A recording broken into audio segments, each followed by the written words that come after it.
Navigating how to buy a car in today's climate is tricky. Used car prices are up and new cars are hard to find. Getting the cars has become a bigger problem in the last few weeks. I've been hearing that the used car market was cooling off for 6 months, but it really hasn't. There's an Audi S6 sitting on a dealer lot in Phoenix that's been there for 482 days. That's over 16 months. Every morning, the sales manager walks past this $75,000 luxury sedan and sees dollar signs bleeding away. The dealer has paid over $3,200 just in floor plan financing to keep this car on the lot. Money that's gone forever, whether it sells or not. But here's what's really shocking. This isn't some lemon or damaged vehicle. It's a pristine, fully loaded performance sedan with cutting-edge technology and German engineering that would make BMW jealous. Yet nobody wants it. While dealers across America are fighting over Toyota Siennas that sell in 20 days, luxury vehicles like this Audi are becoming financial nightmares, rotting on lots for over a year. But why are $100,000 vehicles becoming dealer poison, while $30,000 minivans create bidding wars? As I investigated what I call the automotive graveyard hiding in plain sight, I discovered dealers are sitting on billions of dollars in inventory they literally cannot move. These aren't just slow sellers, they're financial disasters destroying dealership profits and revealing the ugly truth about the massive disconnect between what manufacturers build and what Americans actually want to buy. Some of these vehicles have been sitting so long that dealers are paying more in carrying costs than the cars are worth. The hidden reasons why will shock you and change how you think about car buying forever. In the next 5 minutes, I'll reveal the 12 vehicles dealers are practically begging people to buy, the psychological reasons luxury doesn't equal demand, and the one negotiation strategy that could get you a $30,000 discount on a car that's been aging like fine wine on a dealer lot. The inventory. Apocalypse. Let me paint you a picture of the financial nightmare that's destroying car dealerships across America. That Audi S6 I mentioned, it's not alone. Right now, there are luxury vehicles sitting on dealer lots for so long that they're becoming more expensive to keep than to sell at a massive loss. The math is brutal and simple. Every vehicle on a dealer's lot costs money, lots of money. It's called floor plan financing, and it typically runs $200 to $400 per vehicle per month. That Audi S6 that's been sitting for 482 days, the dealer has already paid over $3,200 just in interest to keep it on the lot. That's $3,200 in pure loss before they even start negotiating with a customer. But the S6 isn't the worst case. There's a Porsche Taycan, a $90,000 electric luxury sedan, that's been sitting for 222 days, 7 months of carrying costs, plus the depreciation that happens just from aging inventory. The dealer is looking at a $5,000 loss minimum before they even unlock the doors for a test drive. Therefore, these aren't just slow-selling vehicles. They're financial disasters that are bleeding dealerships dry every single month. The luxury car cemetery extends far beyond German engineering. There's a Maserati Grecale, Italian luxury SUV with a $65,000 price tag, that's been collecting dust for 222 days.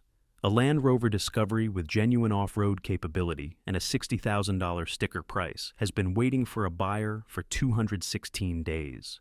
These represent the pinnacle of automotive engineering, cutting-edge technology, and luxury features that would have been unimaginable just a decade ago. But here's what's really disturbing. These vehicles aren't sitting because they're poorly made or unreliable. The Audi S6 has a twin-turbo V6 that produces 444 horsepower and can accelerate from 0 to 60 in under 4 seconds. The interior is wrapped in premium leather with technology that rivals a smartphone. The build quality is exceptional, the performance is thrilling, and the luxury features are extensive. Yet nobody wants it. Therefore, engineering excellence, luxury features, and performance capabilities have become completely irrelevant in today's car market. This creates a vicious cycle that's destroying the dealer-manufacturer relationship. Manufacturers keep shipping inventory based on production schedules and corporate targets, not actual market demand. Dealers are forced to accept vehicles they know won't sell, because franchise agreements require them to maintain certain inventory levels. The result? Dealers are paying millions in carrying costs for vehicles that are depreciating faster than they can find buyers. Some dealerships are spending more on floor plan interest than they're making in gross profit from sales. But this inventory apocalypse is just the beginning of a much larger story about how American car buying has fundamentally changed forever. Is damned the American rejection list. But the luxury sedan graveyard is just one part of a much larger automotive rejection story. Let me show you the complete list of vehicles that Americans have collectively decided they don't want, regardless of their quality or engineering excellence. The sports car apocalypse is perhaps the most heartbreaking.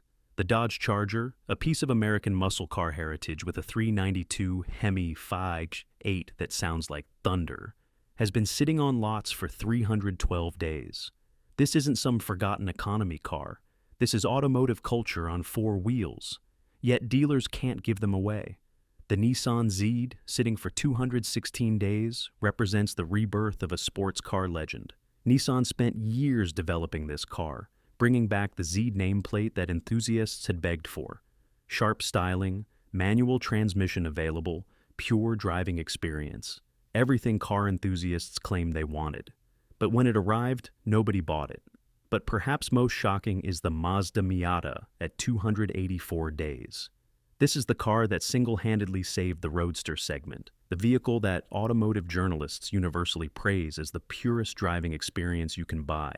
Yet, it's sitting unsold for nearly 10 months. Therefore, the American love affair with sports cars is officially over, killed by practicality and changing lifestyles. The sedan extinction event is even more dramatic. The Cadillac CT4, representing American luxury sedan heritage, has been rotting on lots for 234 days. This is a car with magnetic ride control, a turbocharged engine, and luxury appointments that rival German competitors. But Americans have decided that sedans, regardless of how good they are simply irrelevant. The Audi A3, an entry point into German luxury at 275 days, proves that even affordable luxury can't save the sedan segment. The Alfa Romeo Giulia, with its Ferrari-derived engine and Italian passion, sits for 254 days, because Americans have collectively decided that 4 doors and a trunk are no longer acceptable. Therefore, the SUV takeover isn't just a trend, it's a complete and irreversible transformation of American automotive preferences. But here's where it gets really interesting. Even the vehicles that should benefit from current market trends are failing. The Porsche Taycan, despite being an electric vehicle during the supposed EV revolution, sits for 222 days. This is a $90,000 electric sedan, with Porsche performance and cutting-edge technology, yet even environmental consciousness and government incentives can't create demand. Therefore, the EV adoption that politicians and manufacturers promised isn't happening as predicted. Even in the luxury segment, the budget car paradox reveals the most confusing aspect of this market. The Mitsubishi Mirage G4, literally the cheapest new car you can buy in America, sits for 218 days. In an era of inflation and economic uncertainty, you'd think the most affordable option would fly off lots. Instead, it's collecting dust. The Chrysler Voyager, a budget minivan option at 229 days, should appeal to cost-conscious families who need space. But even desperate buyers won't compromise on certain vehicles, preferring to pay more for brands and models they perceive as better. Therefore, American car buyers would rather stretch their budgets for vehicles they want than save money on vehicles they don't, regardless of the financial logic. The hidden reasons behind the graveyard. But why are these vehicles, many of them excellent examples of automotive engineering, becoming dealer nightmares? The reasons go far deeper than simple preference and reveal fundamental shifts in how Americans think about transportation. The practicality revolution has completely transformed car buying priorities. Americans no longer buy vehicles for driving enjoyment or status. They buy them for utility. That Nissan Z sitting for 216 days offers an incredible driving experience, but it can't haul a family to soccer practice or carry groceries for a week. The Mazda Miata provides pure automotive joy, but it's useless for weekend Home Depot runs or airport trips with luggage. Modern American life demands vehicles that can handle every possible scenario. Weekend adventures, family hauling, cargo capacity, bad weather capability. Today's buyers want one vehicle that does everything reasonably well, rather than one vehicle that does one thing exceptionally well. But sports cars and sedans were designed for a different era when families owned multiple vehicles and specialization made sense. Today's buyers want Swiss Army knife vehicles, not precision instruments. Therefore, driving enjoyment has been completely sacrificed for practical versatility, and there's no going back. The image problem runs even deeper than practicality. Luxury sedans have become associated with older buyers, creating a perception that they're dad cars, or vehicles for people who don't understand modern automotive trends. The Cadillac CT4 sitting for 234 days isn't just fighting other luxury sedans, it's fighting the perception that sedans are for people who haven't figured out that SUVs are better. Sports cars face an even worse image crisis. They're seen as impractical midlife crisis purchases, symbols of selfishness in an era where family-first thinking dominates car-buying decisions. The Dodge Charger with its 392 HEMI isn't just competing with other performance cars. It's competing with the social expectation that responsible adults drive practical vehicles. But even electric vehicles, despite massive government promotion and environmental consciousness, carry the stigma of being for early adopters and tech enthusiasts rather than mainstream buyers. The Porsche Taycan sitting for 222 days proves that even luxury electric vehicles can't overcome the perception that EVs are still experimental. Therefore, marketing and social perception matter more than engineering excellence or objective vehicle quality. The economic reality has created additional barriers that even wealthy buyers can't ignore. High interest rates have made luxury vehicle financing painful, turning a $75,000 Audi S6 into a $1,200+ monthly payment that feels excessive even to affluent buyers. Insurance costs for performance vehicles have skyrocketed, with some sports cars costing more to insure than economy cars cost to buy. European luxury brands face additional challenges with maintenance costs that scare buyers away from otherwise excellent vehicles. The perception, often accurate, that German and Italian cars require expensive specialized service creates a total cost of ownership that makes even wealthy buyers hesitate. But perhaps most importantly, even luxury buyers have become cost-conscious in ways that didn't exist a decade ago.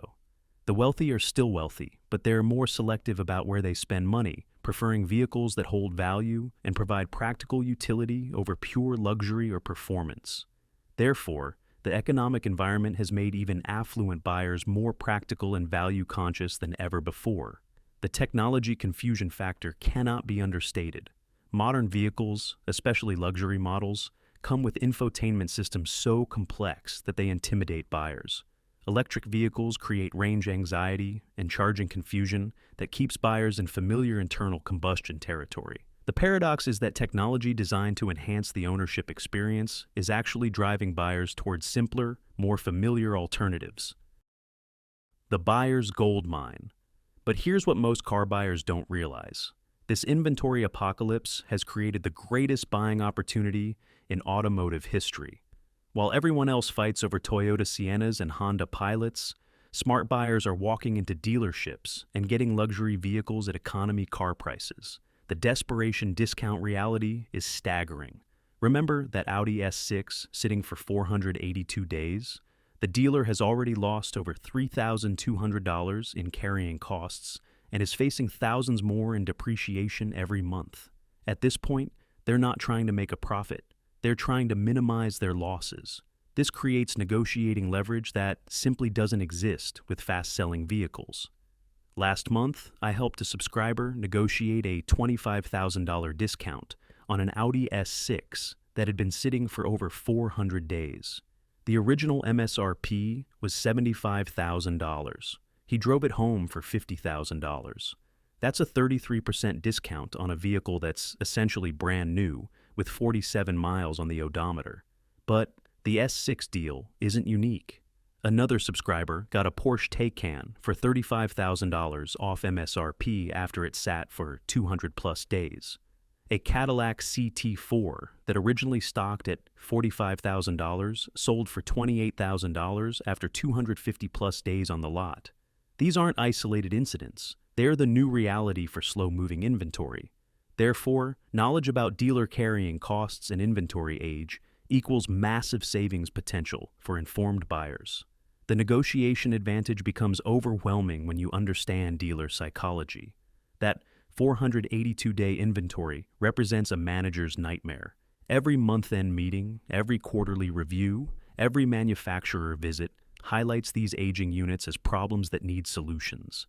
Dealers become increasingly desperate as inventory ages, and desperation creates opportunity. The key is timing your approach with dealer pressure points.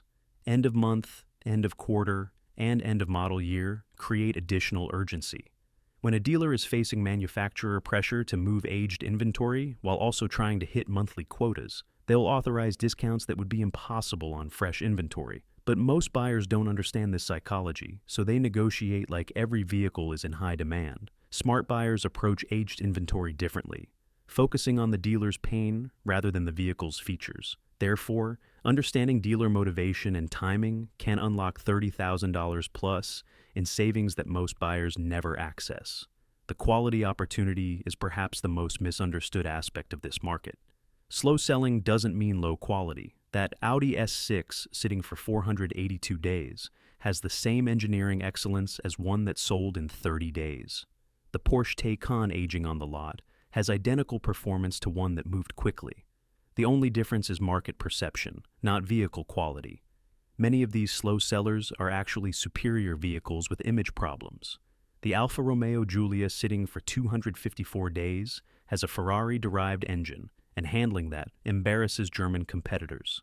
The Maserati Grecale, collecting dust for 222 days, offers Italian luxury and performance that rivals vehicles costing twice as much.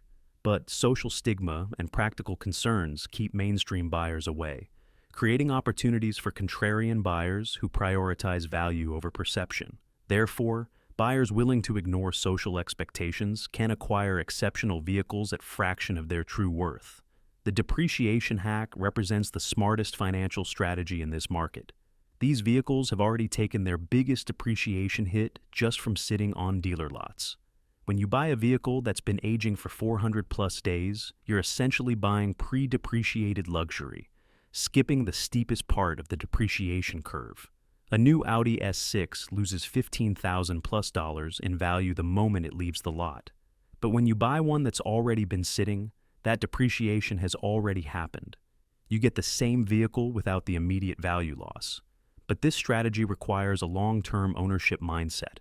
You're not buying for quick resale. You're buying to drive and enjoy while avoiding the depreciation and penalty that destroys most luxury car purchases. Therefore, smart buyers can completely skip the depreciation curve by purchasing pre-aged inventory at massive discounts. Yes, dear, the market correction coming. But this unprecedented buying opportunity won't last forever. The automotive industry is already responding to the inventory crisis, and the changes coming will eliminate many of these deals within the next 12 to 18 months. The production adjustment has already begun. Manufacturers are cutting production of slow-selling models, reducing dealer allocations, and in some cases, discontinuing entire vehicle lines. Audi has already announced reduced S6 production for next year. Porsche is scaling back Taycan manufacturing. Several luxury sedan models are facing potential discontinuation. This production reduction will eventually balance supply with demand, but it also means the current oversupply is a temporary phenomenon. Once manufacturers align production with actual market demand, the massive inventory surpluses that create these deals will disappear. But the immediate effect is creating even more desperation among dealers who know their slow-selling inventory won't be replenished. This makes the next 6 to 12 months critical for buyers who want to capitalize on this opportunity. Therefore, current oversupply represents a temporary arbitrage opportunity that's already beginning to close. The dealer consolidation happening across America is accelerating this timeline. Weak dealers who can't survive the carrying costs of slow inventory are going out of business or being absorbed by larger dealer groups. The survivors are becoming more selective about what inventory they will accept from manufacturers. This consolidation is reducing the total number of slow-selling vehicles in the market while concentrating them among financially stronger dealers who can afford to wait longer for sales. But it's also creating short-term desperation, selling as struggling dealers liquidate inventory before closing or restructuring. The floor plan financing that funds dealer inventory is also getting stricter. Banks are reducing credit lines for slow-selling models and requiring faster inventory turns. This financial pressure is forcing dealers to move aged inventory more aggressively, creating additional negotiating leverage for informed buyers. Therefore, the next 6 to 12 months represent the peak opportunity window before market forces restore balance. Consumer behavior is also slowly shifting in ways that will eventually reduce these opportunities. Younger buyers are discovering that sedans offer advantages in urban environments: easier parking, better fuel economy, lower insurance costs. Performance car enthusiasts are realizing they can get incredible deals on vehicles they actually want. Electric vehicle adoption is gradually increasing as charging infrastructure improves and range anxiety decreases. The Porsche Taycan sitting for 222 days today might find buyers more easily in 18 months as EV acceptance grows.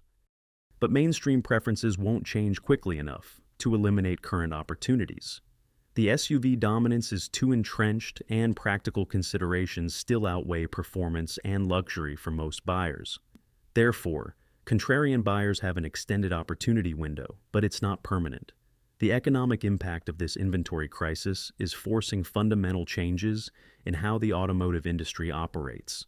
Dealer losses from carrying aged inventory are affecting manufacturer relationships, with dealers demanding more realistic production planning and better market research.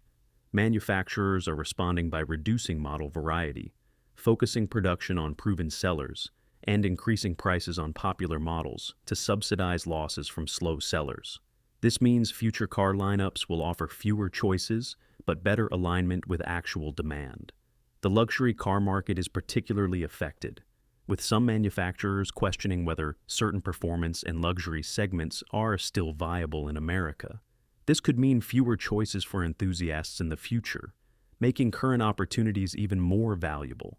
But market forces will eventually balance supply and demand. The current imbalance that creates these massive discounts is unsustainable for both dealers and manufacturers. Therefore, this represents a temporary market inefficiency that smart buyers can exploit. But the window is closing as the industry adapts. Industry predictions suggest the next 24 months will see significant model discontinuations, production cuts, and dealer consolidation. The vehicles sitting on lots today may not be available as new cars much longer, making current inventory both a bargain and potentially a future collectible.